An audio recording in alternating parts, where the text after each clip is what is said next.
Good morning, YouTube. My name is NoNo, and welcome back to another episode of Wani Hug That Gator.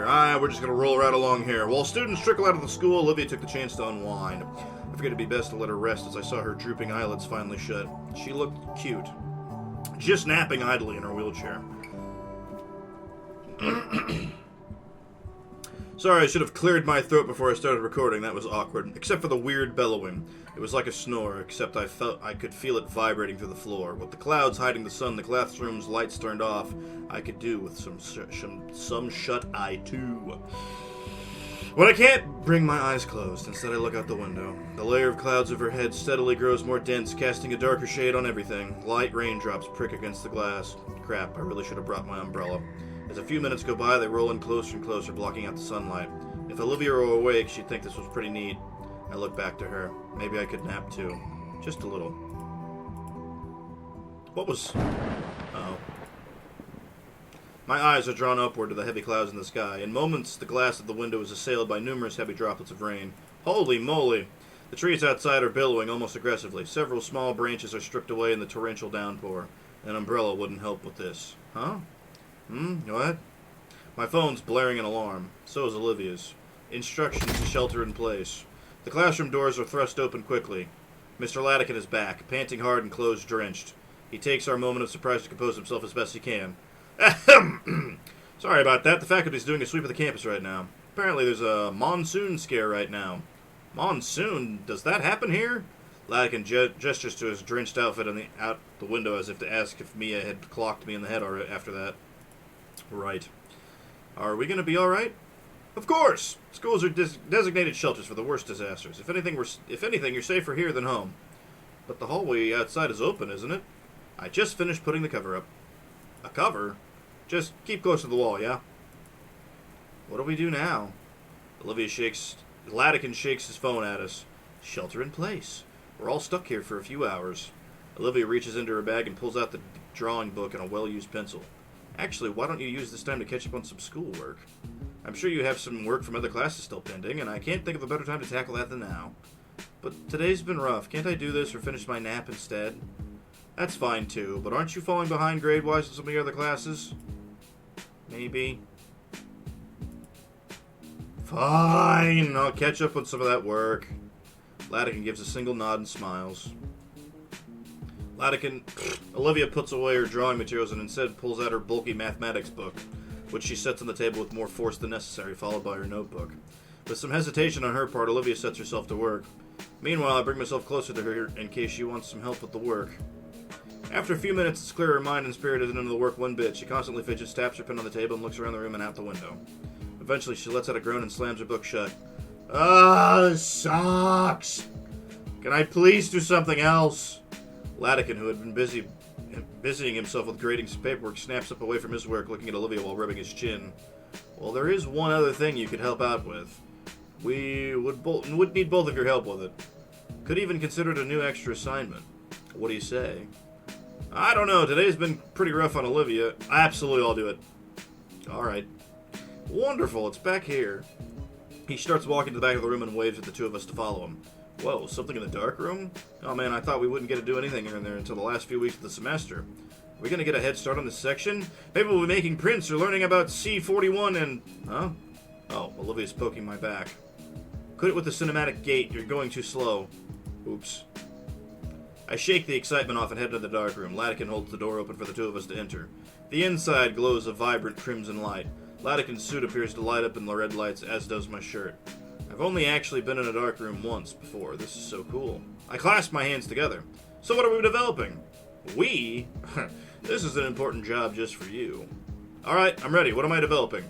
Lower your back. There's a click of a switch, and the red lights switch to normal lights and properly illuminate the room. There's boxes over there. I need one at each station around the room, but they're too heavy for me. If you can, of course. Legally, I can't make you do any of this. Do I at least get extra credit? You get one of the bags of chips I keep hidden in my desk. Fine. Nice! Come on, Olivia, we should clear the way for him. There's actually something in the box we need in a bit. The two move back to the entrance, and I'm fated with the myriad of boxes I'll have to carry. Looks like there's about 10. They're pretty medium-sized, like you could fit a table lamp in them. How heavy can they... Ah! Ugh. Lift with your knees, Inko! This is gonna suck. I look at Olivia and she already has her phone out and pointed my way. Damn it. I shift my legs and try again. Ugh. I actually managed to get this thing off the ground. This must weigh at least 70 pounds. What are these loaded with, bricks? Something like that. Careful, they're fragile. Finally, I get the last box in its place. I pick a chair and collapse in a heap. My muscles are on fire. Though, to be honest, I don't know if I could have done all that at the beginning of the year. I guess I'm getting stronger. Latigan walks back into the darkroom with a small black toolbox.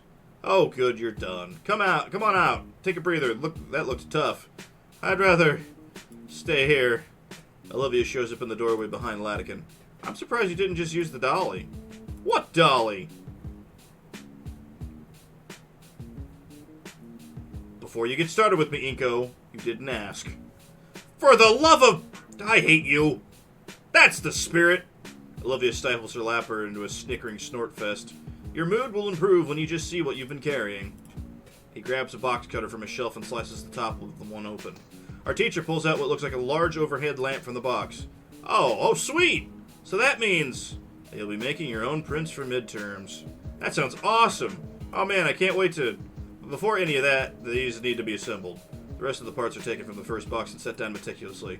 Olivia's gotten curious as she's rolled up to the station and handling one of the funnier looking pieces. Anywho, here you two go. Wait, two? Yes, two. Don't think I didn't notice you watching Inko so much. The stammered denial from Olivia does nothing to wipe away the cheeky grin from our teacher's face. But what about you, Mr. Latigan? I'll be alright. I'll be right back, actually, is what he said. I read that wrong. He makes his way to the door again. Get started without me. I need to go fetch some things. Before either Olivia or I can speak up, he's left the room. Olivia already has the toolbox on her lap. Right then. I grab the folded up instructions and lay it out, seeing the details of the bizarre device fully assembled. Okay, so, thunk. Step 1. Hand me the next piece. Oh, did I scare you? Yeah, you scared me! These things are heavy. What if you dropped that on something? I didn't, though. But you could've! And I didn't. Olivia's tail reaches for some brackets, but I grab the limb before she can take them. Hold on, we gotta do things right, or the enlarger might not work right.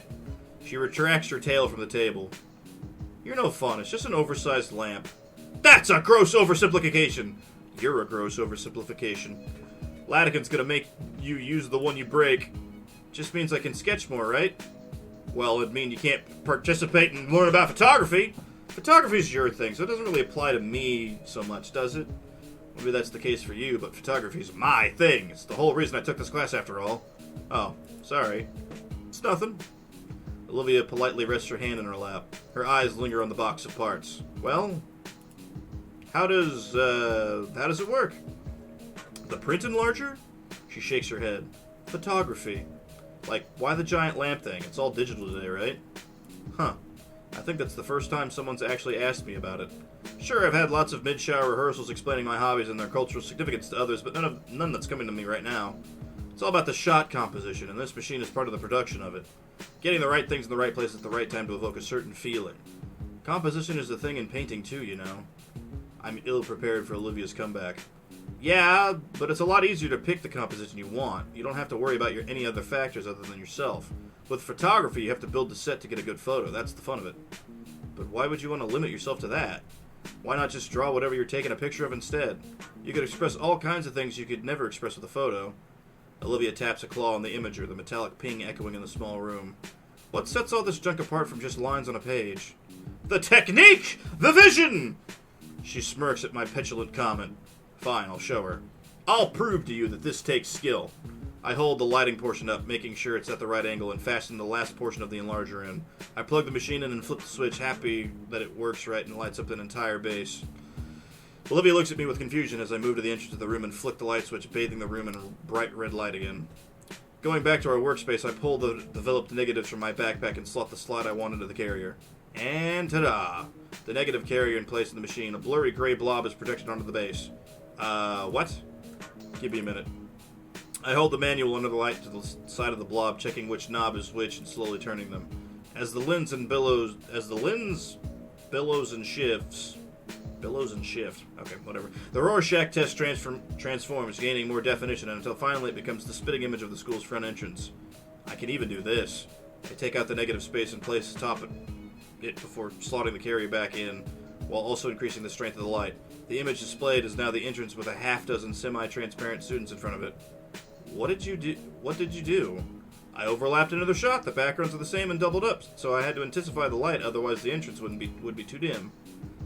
So that would take me a few minutes to do tops. It'd look a lot better, too. She smirks, but I think she's feigning her apathy this time.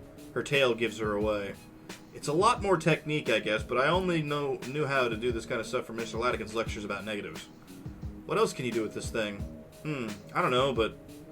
what's this... Oh, shit. I pull out the negative carrier and wince at how hot it is. Crap, shit! Olivia is quick to rip the plug from the socket. With my sleeve, I open up the carrier and see I've managed to melt the two negatives together. Aw, man, I was gonna use that. All that work, and I go and mess it up right trying to prove something. Olivia is never gonna let me live this down. The green Gator girl lays a sympathetic hand on my shoulder in my surprise. Hey, shit happens. I've ruined a lot of paintings in the past too, you know. She takes the reels from the warm metal plate and holds them up to the red light, trying to see through them. And you've got more shots on this thing. But I like those shots. Then go retake them. It's not that easy. Like, it has to be the exact same time and weather and... lighting? The abrupt darkness coincides with the vague ambient sound of the ventilation shuddering to a halt. The blackness is all-encompassing. I can't even see Olivia, who I know was right next to me. Inko? Sorry, clearing my throat again. Her voice helps me confirm that we're still alive in some fashion, but there's a shakiness in her tone which sends a tense rattle down my spine. Our breathing is the only noise. It's as if we'd been encapsulated in a void of nothingness. I'm still here. I know that. I plant my hand down to brace her shout, feeling the still warm metal of the enlarger base. But, yeah, I guess the school lost power. I feel something cover my hand, and then squeeze, painfully. Ow! Oh! Sorry! The pressure lessens, but she doesn't let go of my fingers. No, it's fine. There's a subtle shake in the scaly limb in my hand, but when I brush my thumb across it, the limb eases. Hey, stop that! Stop what? Just stop that! Stop that thing you're doing with your hand! I shrug, and then I want to slap my face when I realize she can't see that. Alright. Standing here in the darkness of the dark room isn't getting us anywhere. We should go find... Yeah, Olivia, Eco! Ah! My instincts kick in. I hop back to make space between us and the killer. I turn back to them to become a defensive wall. I wrap my arms around Olivia's head to make sure she's 100% protected. Hey, it's me, Mr. Latican. I took a bit to find a flashlight, but then with how this room is... I look up to the shining white pterodactyl pointing the flashlight at his own face. Oh. Get off me, you git! Oof! Look, I'm not paying you two to get frisky in the closet. That's what Trigham's class is for. We're not free! Mr. Latican holds a pale hand, his grin widening. Relax, I'm just joking around. He leans against the doorway to get a better look inside the dark room with his flashlight. Power's out for the whole block, and apparently our backup generator's decades old is only keeping the AC on. Someone should get fired for that. Come on, we'll wait it out in the studio. Olivia follows me out into the main classroom as we trail slowly in Mr. Latican's wake. The slow sounds of his gait sets a nice contrast to the rain lashing against the windows. Whoa, it's really coming down outside. Think it'll flood? It floods here? Sometimes. The ground floor classrooms used to have carpet, you know. Latican starts pulling something out of his desk, but it's too dark to see what. Ugh, don't remind me. That junk just sucked away half a year's funding. You ever tried teaching people about watercolors without the frickin' watercolors? It was ridiculous. I remember. You were the most upset. Alright. He sets some tiny tea lights down on one of the desks and begins lighting them. The tiny wicks are set alight with the tiniest of embers, providing the bare minimum of illumination for us to see. Won't those trigger the fire alarms? We should be fine. They're too small by themselves. What are those for? Been saving them for a rainy day. We're going to be stuck here for a while, so why not make it a camp out? Camping. I like the sound of that. Won't we get in trouble, though? It'd be trespassing, right? It's either this or trying to get home in this storm. As if to illustrate his point, the weather decided to chime in. Besides, schools are usually made with sheltering in mind. There's all kinds of procedures for this, like bringing everyone to the gym and breaking out some really moldy cots. Olivia winces. Those haven't been replaced? Ha! Our budget has been in the red for years, Miss Halford. Part of why we're being scrutinized right now with that whole audit business. Anyway, we're the only ones left on campus, so I'm not going to go through all the trouble. Let's just relax for now. I've already called a taxi for the both of you. Taxi? I made the call as soon as the power went out. It's just going to be a while to get one ready and send it out. What'll we do in the meantime? Our teacher has a wicked grin. You're not done with that homework, right? Ha ha! Oh, I'm kidding. Time and the storm carry on, yet things are surprisingly calm. Olivia pretends to focus on her work while I pretend to help her, but soon enough, Mr. Latigan starts sharing wild stories about previous semesters. You know, a few years back, somebody tried to take his hat right off his head. Let me tell you, I've never seen a shovel fly that fast. That sounds appropriately violent. Either way, Olivia slowly loosens the facade of productivity, and I join her not long after. You know, I still owe you for ruining your one coat last year. Oh, forget about it. I have a dozen of them in the closet anyway. You too. The eerie ambience from the blackout is quickly overridden by our combined laughter. Eventually, we run out of things to say and just wait quietly in each other's company. Latigan slumps downwards in his chair. Long day today. He glances out the window, still being assaulted by sheets of rainwater outside. Normally, I'm home by now resting. You two mind if I relax a little here? No, go ahead. Thanks. He stretches behind him, cracking his spine against the groove of the chair. Olivia, I've been meaning to say. You're usually so quiet, reserved, isolated even. I've noticed you're being a bit more friendly recently. Huh, you think so? You've been in my classes all 4 years, of course I would know.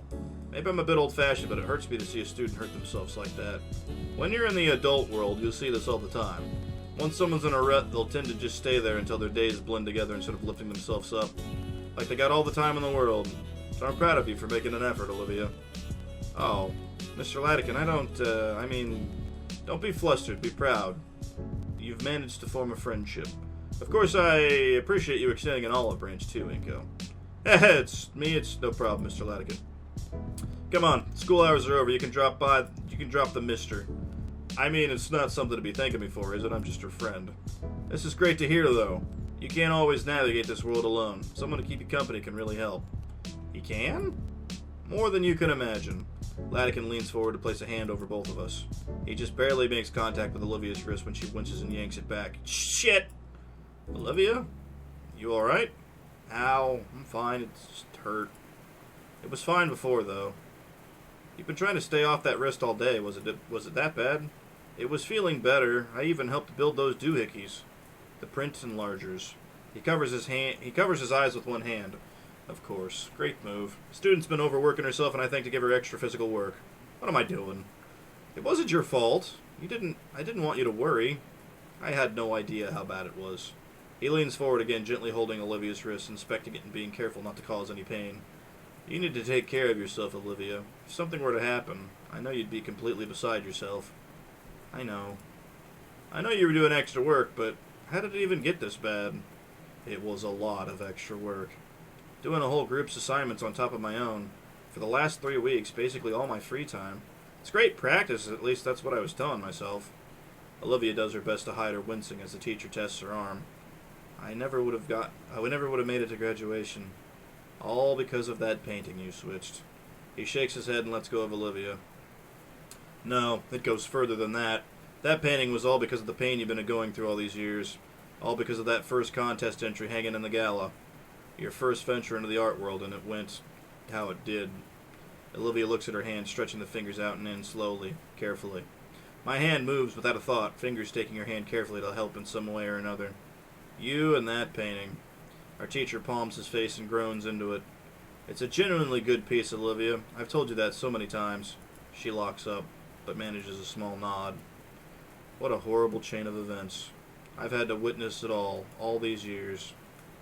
Watched as it's taken your friends, your self-worth, that little smile you had when you first came into my class, and now it's ruining your health.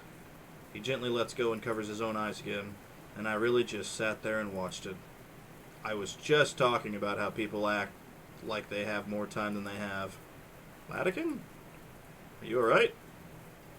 I'm super. I'm more than okay. In fact, I've made up my mind about something. You. Take her to the gala, please. There's something I want you two to see.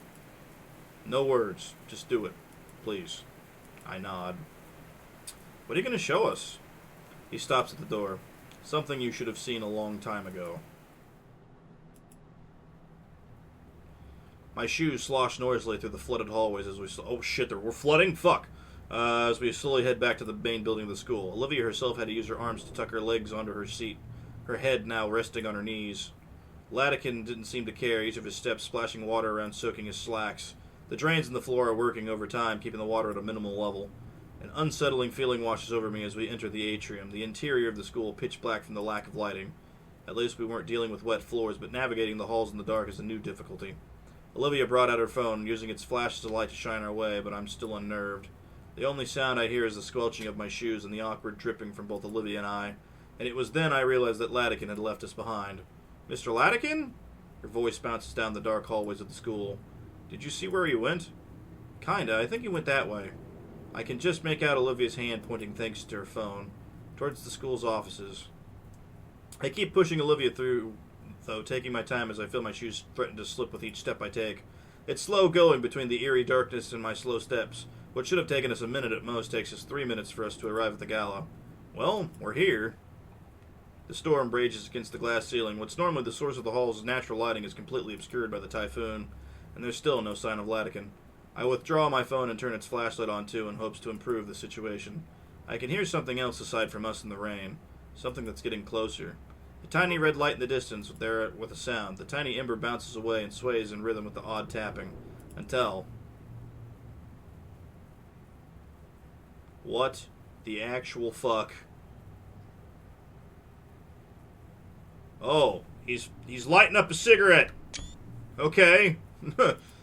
I'm frozen for a second. The thought forces its way through me. He would never hurt us. Latican, what are you doing? Something is kicked aside. It's Olivia's painting from the art contest a few weeks back. It smacks loudly against the glass case of the display case. These are the ones, yeah? What? I'm ignored, Latican staring right at Olivia. It's also struck fearful, but she nods. Latican takes a deep breath and faces the display. What are you going to do with that? Hey! Latican, wait, this is a bit extreme, isn't it?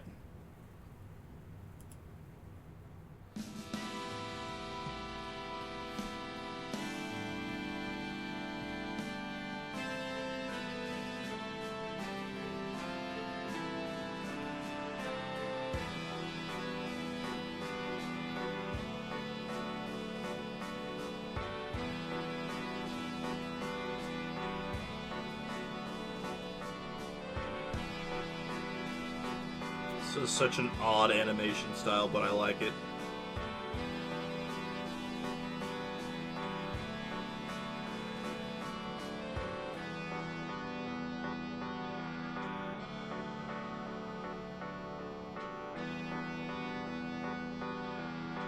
I never noticed the fin on top of his head until this exact moment. Am I an idiot? Well, he destroyed it. Great.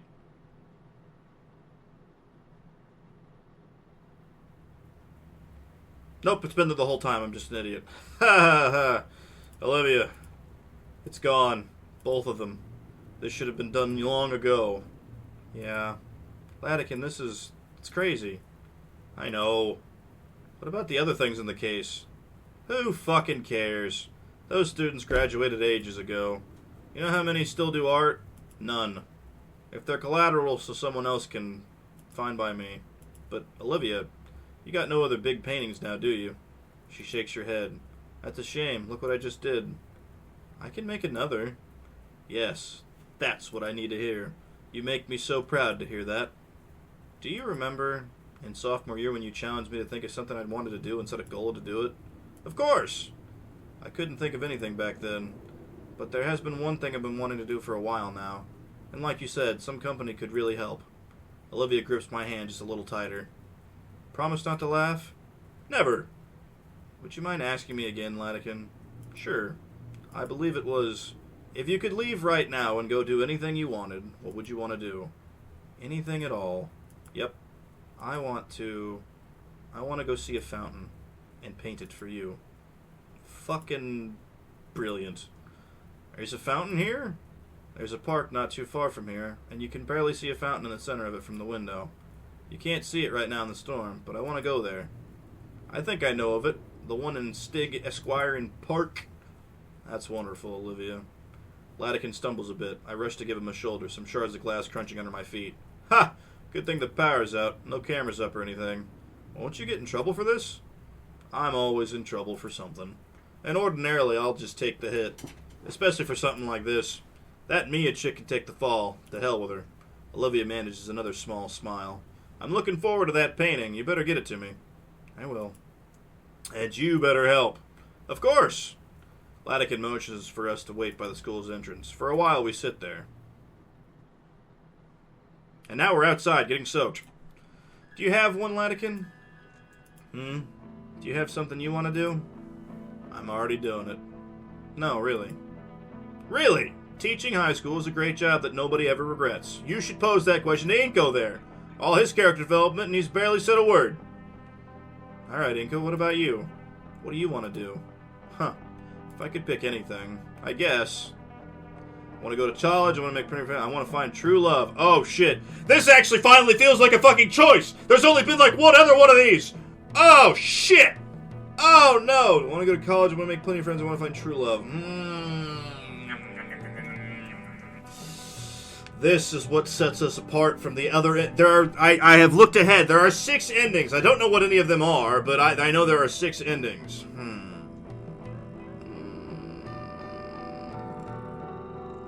It's corny to say true love, but that's kind of where my heart's pulling me, because I really do like Olivia. A bit more ambitious dream I can get behind it. It's a bit unimaginative. That's just hater talk. You should probably start looking more into the how and not the what. Like you would know. I can totally do it. Pfft, sure thing, Mr. Successful. Your blog doesn't even have 10 followers. You looked me up? Yeah, I got bored. You could at least follow me if you're gonna cyberstalk me. I'll follow you when you make good content. Also, your interpretation of Godzilla you copied from a video essay sucks and you should feel really bad. I copied Latikin's motion with the axe and karate chop Olivia's leg. I didn't feel that, jackass. Well, I guess some banter is a form of motivation as well. Sounds like you have quite the promise to uphold now, Inko. Boo. Even with the disses being thrown around, what stood out most was the wild grin on Olivia's face. Between the staccato of the rain and the uproarious laughter, time seemed non-existent. I could feel the muscles in my face ache, brought on by bouts of laughter and grinning, which made the taxi's arrival so disappointing. As we were escorted out to the parking lot, our mirth was replaced with something more calm, comfortable, an easy quiet that let my thoughts wander back to the things we said to each other. Back to what our Patero teacher had said, navigating the world alone. For all the time I spent around Olivia and her friends, it never really occurred to me that she'd harbor something like loneliness. I mean, Damien alone is a wild crowd composed of single madman. And Liz, she's practically the group's Manny or something. The driver of the yellow van leans into his horn, and I can feel a baleful leer on me even though the haze of the fog and rain drops. Olivia draws her hood up. I hold my jacket above my head. With a final look to Mr. Latikin, we thank him. No need for thanks. Seeing my students grow and prosper into adulthood is all the reward this old fossil needs. With a wave, he sends us off into the rain to the irate taximan's van that yells at us about burning his gas. While Olivia works to get herself situated in the cab, I turn back. Mr. Latikin is sagging, meandering back into the building. Oi, hurry up! Alright. It's been about a week since the typhoon. The days after were surreal with how things just realigned with the old schedule. Latikin was serious when he told Olivia to keep off that wrist. He effectively banned her from painting until it got better. Meaning all week I've been doing our work as a group. It was exhausting. But today I'm pretty excited. For the first time, Olivia is actually joining me on the metro. We're headed for the city, but it's going to be a bit of a trip. For the last several nights, Olivia has been using my inbox to store sketching ideas while her wrist heals. On Thursday, she even attempted sending me a few left-handed sketches, but gave up after the 3rd or 4th malformed rat. Then Liz sent a game-changing invitation to our group chat. Her uncle has some business in the city, and he told her she can go do something with the time since it's her car. So she's invited the rest of us to join her for lunch at a fancy place. She's got us pretty thrilled. It's got me pretty thrilled. Olivia understood the order to stay off her hand, but that doesn't make her less manic about wanting to get back into painting. Why'd you agree if you don't want to go? Well, a trip to the city won't suck so bad if you're there. Even if I really, really want to start that painting. You're almost done healing. It won't be much longer, I know it. But Latikin said you should at least wait for Monday. Yeah, that too. Besides, I don't want to be around Damien while he's... Poor guy looked positively miserable when I picked Olivia up. He was pale and shaking. The floor between his feet was left bubbling after a particularly powerful sneeze. Has it ever been that bad? It happens like once a year. It's one reason we don't share a room. One moment he's fine, the next he's inebriated. This car is weird. You ride this every day? Yep, this is even my seat. Right next to this folding accessibility seat? What, did you start accounting for me before we even met? Maybe I did. She mouths something and rolls her eyes, but there's a clear smile after she goes back to watching the passing buildings. Compared to a car ride together, this felt more intimate. Even there are more people in close proximity, none of them paid us any mind. Just Olivia and I. Several stations later, the metro grinds to a halt at our stop. Alright, you ready? Yeah. Olivia shoos my hand away when I go to help her out the metro. Hey, a new background! Almost 6 hours into this, we step into the chilled air of the city. I'm already getting goosebumps. The cold front is really making itself known. We should find Liz quickly before Olivia starts shivering. Are you seeing a long, big green neck anywhere? None that I know of. Great! That sounds awesome. We looked around through the alleyway into the closest shops. Maybe she's in the bathroom? I'd wait around, but I don't want to make Olivia wait out in the cold. Did we go to the wrong stop? Just text her already. Crap, right. I'm dumb. What the hey? Where'd you go? A moment later, her head ropes out the door of a nearby coffee shop, followed by the rest of her. Hey, Inko! Glad you guys could make it! Yeah, I just got confused. Didn't know you'd be in the cafe there. Really? I've been in there the whole time. I messaged Damien. I went in to escape the cold and... Where's Damien? Oh, man, he got nasty sick right before we left. He couldn't make it. But... is he fine? He'll be fine, I think. Oh. Alright. Well, that just throws a wrench into my plans now, doesn't it? We can still have fun without him, right? Yeah, I know. I was hoping between the four of us, it'd be like a double date. Huh? Yeah, Damien, me, and you and Inko. All together for a fancy lunch. Liz, Olivia and I aren't... Oh. Oh! I'm sorry, I just assumed. Boy, this is embarrassing. Whole day seems like everything's going wrong for me. It's fine. Yeah, we'll still have a good time. I'm still having lunch with friends. I'm sure you guys will love it too. Come on. Her body always trails. I find that hilarious. Liz leads through the streets, pointing out at our destination when it comes into the view of the towering skyscrapers. Whoa, shit!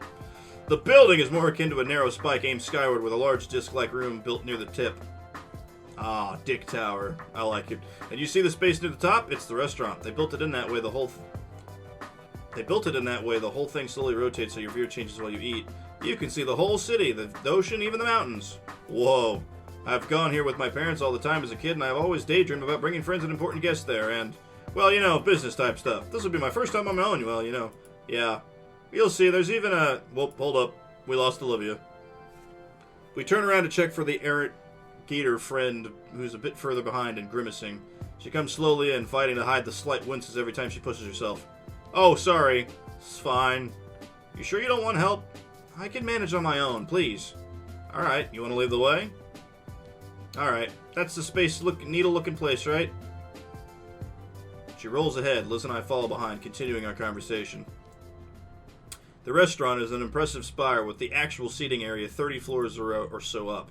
After Liz verifies her reservation, we're led into a special elevator with a glass front. After a minute or so of rising above the city, we stop and the doors slide open to reveal the restaurant. It's a circular room with the seating by the windows and an inner ring for bars and the kitchen making up the center. Definitely a carefully crafted place. I wonder if it'd be the kind of place my parents would bring me to. A waitress greets us and leads us to a table by the windows. One of the seats closest to the window is moved so Olivia's wheelchair can fit by the table. She approaches the space and stops. She's looking down out the window. Can we switch seats? Afraid of heights? Shut. Alright. I oblige, shifting the seat over so she sits instead by the rise.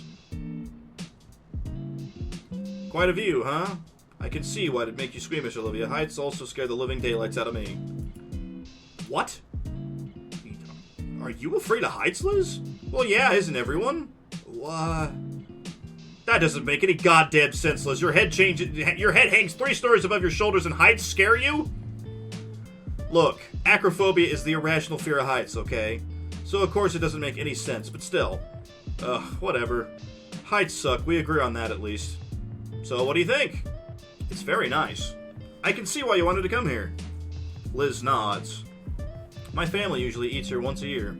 Uncle Ferris has to remember to bring along a letter from the owner saying he's fine to let in, that he won't bring the whole tower down. Heh. What the hell is bisque? Olivia's looking into the menu. Right, we're here to eat. Lobster bisque. It's lobster tail in a creamy kind of soup. Then why not call it lobster soup? Bisque is a stupid word. I looked down at the menu myself. There's all your standard options between pastas, sandwiches, cuts of meat, some weird novelty things, but I actually like trying those. I guess I'll have double tropical cheeseburger with pineapple sauce, chicken pizza, the chicken is the crust. Whoa. Entire leg of cow, carnivore section, samies with Olivia. What? Entire leg of cow, carnivore section, samesies with Olivia. Volcadera kebab, the wooden steak is even carved to look like the restaurant. I mean, I'm not gonna eat a fucking entire leg of a cow. That much is... Why don't we do the kebab? I like that. You sure? With onion rings. If you want it, I'm buying. They serve breakfast all day, too. I'm going with their pancake batter. Liz waves a waitress over and we give our orders. Nostalgic pick? You got me. It takes me way back. She stares out the window. I look out at the horizon as well. The view has shifted a bit to show the mountains. We all look out for a long while. Maybe a little too long. Ordinarily, this would be around the time Damien would say something that kept the conversation going. Alright, he's usually the one bringing us all together. Yeah, it is strange to think about, but Liz and Olivia aren't really more than acquaintances. But during lunch, it's Damien that always makes sure everyone else is included in the conversation. Nothing comes to mind. I don't think I'd make a good Damien. One moment, please. I ring Damien up in the hallway. He's sick, yes, but hopefully he'll have something for me to use. If he picks up, please. Hello? Vinny, I want to talk to Damien. Nah, he's out right now. Mom's with him in the backyard. He's puking his guts into a bucket. Why? Pest control guys buy it from us for $30. Gross. What do you want him for? I can tell when he comes back in. Oh, why not? I wanted to know how he always kept our friend group so lively. Like I was considering small talk, just bringing up movies or something.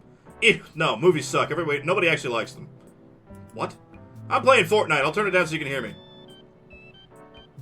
I heard what you said. It was just dumb. Was it? Yeah. There's a pause for a moment. Movies always suck. Like, they started in black and white and without sound and they never really got any better. Even when they peaked in the 70s, they only barely became watchable. Have you ever watched The Godfather? God, Dad made me watch all that stuff and it just sucked. No, you probably just didn't get it. Dad explained the whole plot to me, ins and outs, and it was really just mid-trash. That movie won awards. You can't just call it trash. Yeah, it can. Movies are trash genre of content. Even the best ones are usually just polished turds that waste your time. Okay, then what's a good movie? Ever heard of Mr. Beast? How about Storytime Animations? Oh, you've got to be kidding me. God, Vinny, what the fuck? I'm not! Any popular content on you snoot provides more value for your time than the classics that you old people fawn over, and it just still sucks. Those aren't even movies! They move and I watch them. Not my point, you troglodyte! As if you could ever think of comparing that slop to the likes of Star Wars, The Godfather, Blade Runner 2049. Movies are one massive pile of doo-doo fart, but even if it can sometimes make something mediocre. These are billion-dollar franchises. Millions of people would disagree with this deranged nonsense. Doo-doo fart. Oh my god, you little... Listen, you little chump. Next time I see you, I'm gonna wring your little neck like a wash rat. What? Who's this? Shit. Calm down. Kill him later. Nuts, I didn't get the advice. I sulked back to my seat and slumped down, catching my breath. Whoa, you alright? Your eye is twitching. I don't think I'll ever be more angry in my life. What happened? I don't want to talk about it. I rubbed the tension from my face. Fine, I can be a good Damien all by myself. So, Liz. Yeah? You mentioned when we first met you wanted to be an art dealer, getting the right people the right paintings, right? How's that going? Oh, yeah, it's going great. I just got accepted to Marshland U, actually. Oh, snap. Yeah, I finally got everything all worked out for myself. I'm gonna hit the ground running once I graduate. That's pretty cool. I'm still figuring things out. You too, right, Olivia? I only got short-term goals right now. But I'm interested in what Liz was talking about. Right, I'm sure it wouldn't be a problem for Olivia to replace the stolen painting. But that was annoying, was having to contact the Treasury and Administration with a broken cabinet. I mean, what even happened? Whoever did it, I wish they could have dealt with Mrs. Scalar's neurotic tantrum the way I did. We're still finding glass shards all over the floor, and I get screamed at as if I'm the one responsible for it. Scalar needs to put the coffee mug down sometimes. Jeez. It's not a problem anymore. We already ordered a new display. It should be installed next month. Oh, I got off track. What were we talking about again? The art dealings? I'm actually interested. Oh, well, the plan is to be able to open my own business. I'll start online and work my way up to having a physical location. Well, Uncle Ferris told me he's willing to help me figure out the legal part. I've already gotten a few connections, some people that might be interested in being involved that run some pretty decent prices for me, I mean. And I'll be selling my own works, too. I've gotten even better at painting since the start of the year. Have you noticed? I think you have, yeah. Although, since I'm no artist, I'll admit some of the details are probably lost on me. Liz nods. Maybe I'll buy one sometime. You can give me a discount, right? Heh, maybe. Olivia, have you painted anything good recently? No. Oh, sorry. It's fine. Well, I got one I really want to be doing. Why don't you? Because I got dragged here instead. Dang it, Olivia. I mean, not that I'm mad. Liz looks like she wants to say something. The thought dies on her tongue. Yeah. The conversation and the tension, thankfully, gets interrupted as our food arrives. The social media influencer in me itches to take a photo of each plate, especially with how good the presentation is. Dang, I should have brought my camera along with me. Wait, I have my phone! Say, Olivia. I turn in just in time to see her clamp her jaw on the hunk of meat, tearing into it right off the bone. Never mind. How's it taste? She takes a moment to chew her food before sending it down the hatch. Then smiling, and she gives me a greasy thumbs up. Liz chuckles from Olivia's good review as she lowers her head to get the first bite of her pancakes. Given that her neck is making movements equivalent to doing the happy dance, I'm guessing that the pancakes are good here. Why would you go to a fancy-ass fuck restaurant to buy fucking pancakes, man? My view had changed again, now having noticed Now noticing it, I could almost feel the slow rotations of the room. I savor my onion rings while watching Volcadera Bluffs pan right before us, taking in the amazing views. My thoughts reach out for my camera, already calculating the restaurant's rotation with the proper settings to capture the full 360 panorama I could achieve. And a separate section of my mind recalls the other panoramic of the city I saw, the one that is now nothing more than shredded debris. Say, Liz. The Brachiosaurus takes a moment to respond as she attempts to cram her snout into a glass of water. Stupid glass, no straw. Yeah? So you mentioned all about wanting to be an art dealer and be a part of that system. I guess it would be cool if we worked together. Come again? I don't know, just seems like a decent idea. No, I get you. Now it's Liz's turn to pause from her food, sit upright, and carefully tap the napkin on her closed lips. Maybe, but I don't think you'd want that, honestly. No, that'd be cool, I'd like that. Oh. Yeah, maybe. I'm not sure. Not sure? Yeah, I'm trying to get this whole thing off the ground on my own. Without others' help, right? Like how you feel about your art stuff? That's different. The point is, it's important to me that my start is self-sustaining as possible. But you just said you had connections and your uncle. Yeah, family and such, not, Olivia raises her iconic eyebrow. Friends? Or is it just me? Olivia, don't even start to make a scene. I have to do something. Olivia, Liz, come on, guys. Can we just finish lunch first? How am I making a scene, Liz? I'm just curious about your life for once. Well, not like this, then. I'd rather you go back to giving me the silent treatment. Oh, no. Oh, no. What have I done? What's your deal? Damien and Inca want us to be friends. Here I am actually trying, and what? Am I not worthy enough for your stuck-up, You didn't want my friendship before, or Damien's, for years. It just sounds a bit like you don't want to be friends now because you can get something out of it. I want to be friends, just not like that. I thought things would finally start getting good. Olivia, there's a lot of people less fortunate than you. You have the support of your friends, all the offers. You can't blame me if you just ignore both. Liz, let me finish, please. I'm not mad. I envy you. I admit it. Anyone would. Effortlessly getting that attention and help. I hate it. I know, and I know it's wrong, but that's what I've been thinking for a while. I see all these things you have available to you all these years, and you just take them for granted. I just think that's a wasteful way to live. Look, sorry, I appreciate you guys. After telling to my face how you'd rather be elsewhere and not here while eating at my expense, you know what, Olivia? This is the most nice I can do for you at the moment, because you really don't deserve anything else. Liz! Liz claps a hand over her mouth. Olivia doesn't respond. She looks down at her plate. I'm going to use the bathroom. She pushes herself away from the table and through the aisle. Oh, no. I'm sorry, Liz. I didn't mean to snap. It's alright. Once Olivia gets back, you can apologize. No, I don't think I can. After everything, I think I deserve that much. Good God, the brief was just to get these two talking and have a good time. It's like a grenade was thrown into the table. Wow, I'm a terrible fucking Damien, let me tell you. Liz, yeah? Why didn't it work? Why didn't what work? You know, I know you two aren't great on terms, so I tried to keep the conversation going, so it wouldn't get awkward and nobody would get left out like Damien does. I feel like this is somehow my fault, but how? I did everything I was supposed to. I don't think you did anything wrong. Why does this never happen around Damien? Good question. I don't know. Liz picks at her plate, popping the yolk on her over-easy egg. She's probably not in the best mood if I pushed further and said anything I want to say right now. Olivia wouldn't like me prodding right now either. There's no options. I try to think of something to do, but nothing. I can't think of doing anything at all. Not without making someone uncomfortable or worse, getting them mad at me. And I've never even anticipated something like this happening. It's frustrating. I can't do anything, but I can't do nothing, obviously. But if I want to smooth things over, right now Olivia's in the bathroom. She's actually just fooling around the hallway, but the point is the two are separated. I can work something out. Should I keep trying then? I don't want to make anyone uncomfortable. I think I'd rather you didn't. Come on, Liz, help me out. Ask Liz for help. How does she know how to deal with the avoid upsetting others? Go find Olivia. We're getting into the areas where, like, these choices actually seem to start mattering. You know? Before, in all the other scenes, like, any choices are like, these feel like the same fucking thing, but okay.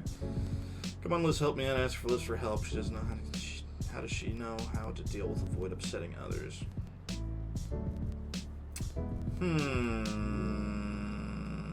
Alright, I'll do the first one. It's not my fault they reacted like school children. Come on, Liz, help me out here. I'm just trying to get everyone to get along.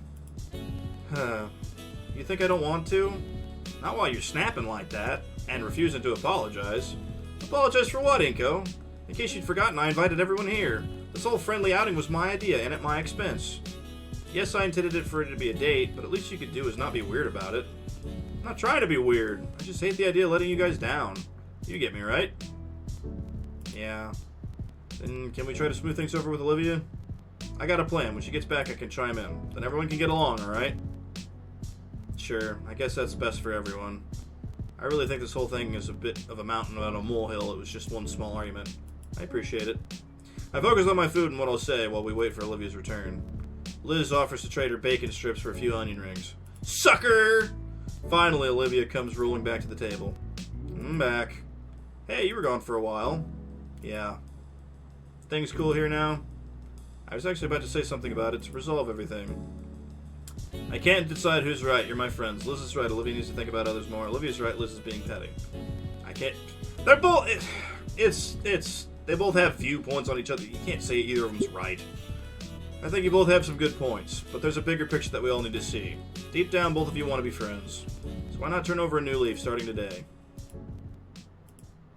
Is that it? Pretty much, yeah. So, are we good? Sure, I guess. Yeah. That went much better than expected. After things settled down, we finished off our meals. Well, Olivia finished off our meals. Liz had noticed at first when one of her whole pancakes simply vanished, and I thought my onion ring pile was looking smaller by the minute. Looking Olivia's way, she simply waved at us with the most bizarre concoction of onion rings, flapjack syrup, and beef on her plate. What? I'll make you guys better food than this. The theft of our food stopped shortly after that, and though the portions had diminished, we were all thoroughly satisfied with the meal. I offered to pay or at least pitch in with the check, but Liz refused. She insisted since it was her idea to begin with. But I had always figured out it was the man's place to pay for our date, and this was a date, kinda. Neither of our hands lifted from our tiny leather booklet, and I don't know how long we spent playing tug-of-war over it. Olivia at least found it amusing, even recording our stare-down on her phone. But victory was mine as I managed to palm my debit card to the waitress before Liz could give her back the bill booklet. With that done, all that was left here was the making of the most of the view. Olivia led the way to the observation deck on the floor beneath the restaurant, and she immediately regretted it as the blast of cold air even had me shiver a bit. The altitude plus the late fall weather meant the deck was mostly clear of guests, but the view was easily worth the cold as I made a mental note to come back here one day with my DSLR. We slowly moved to the railing so we can fully take in the skyline from the bluffs and out toward the ocean, along the city's skyscrapers that were dwarfed by this spire. And as I scan over it, I doubled down on the mental note, because seeing Olivia's silhouette behind this beautiful view is... Brr, if I don't know how you two can stand this temperature. Liz doesn't look that cold. All she's doing is rubbing her arms in a theatrical manner. I'm going to be by the elevator, guys, okay? Her head moves next to Olivia, and there's a hushed whisper shared between them. Liz's body turns and leaves, her head following shortly after with a beaming smile. Olivia? Don't ask. Her eyes remain on the horizon. Maybe it is a little colder, though, as Olivia's hand is slowly turning her head. Something up? Well... Her eyes trail down and her hands raise up until she's carefully examining her wrists. I watch as she carefully tests her hands, wincing occasionally as she slowly flexes and rotates her wrists. About the painting. How'd tell you better? I know, I've been thinking about it. I'm gonna be way out of practice when I'm all better. So you're gonna practice? She smiles and she turns to me, probably excited about the prospect of starting work on that too. Yes, I have a mental image for it in my mind and everything. Her smile lessens, though, and her tone becomes uneasy. I just want to make it perfect. I have the mental image, but I won't have the skill. Plus, between the carpal tunnel and the rushing out all those pieces for Mia, I don't understand. I don't think I understand what she's getting at, but her smile is back again. Once I can paint again, I need time for practice. I want to show Mr. Latican the greatest piece I can create. Do you need anything? My words cut my thoughts off. No, I have all the paint and... No, I mean, do you need any help with your practice? Her face glows red again. Maybe. Well, I don't know how much help I can be with my complete lack of painting talent, but otherwise, yeah, I'll do whatever I can for you, Olivia. I promise. I submit it with a smile and a thumbs up. Thanks. That's a cute view! I think we only stood out up front on the viewing deck for a few more minutes. After a particularly cold draft had swept over us, Olivia figured she'd had enough of the chilly air here. We made our way back inside of the elevator station where Liz was standing idly. She and Olivia looked at each other for a moment. The two held their stare locked in on each other for about a minute and a half before Olivia looked to the side. So, what else is there to do? A lot, evidently. Once we had gotten back to Terra Firma, Liz had taken it upon herself to walk us around the entire block. The whole area was like a miniature theme park with a lot of street vendors selling tourist trap gifts. We spent the rest of the day just wandering the city park here, enjoying the late fall day to the best we could. Eventually, as the sun sank below the horizon, Mr. Ferris found us. I had forgotten that we'd come here in the first place because of a business meeting of his. Liz and him waved us goodbye as they broke away and headed for the parking lot. While I pushed a tired Gator girl to the metro station. I don't think she minded, honestly, as she clutched her tail to her chest and used it as a makeshift pillow. She looked so sweet like that. As the perfect background for my phone. She must never learn of this, though, because I don't think I'd survive. But it'd be worth it. Alright, everybody, this one's gone on long enough, and I apologize for it. I've been trying to cut these shorter, but man, this scene was heavy. So, thank you guys so much for watching. Please like, comment, and subscribe. Tell me what you think about I Want to Hug This Gator down in the comments below, and I will see all you know later. Peace for now. Bye!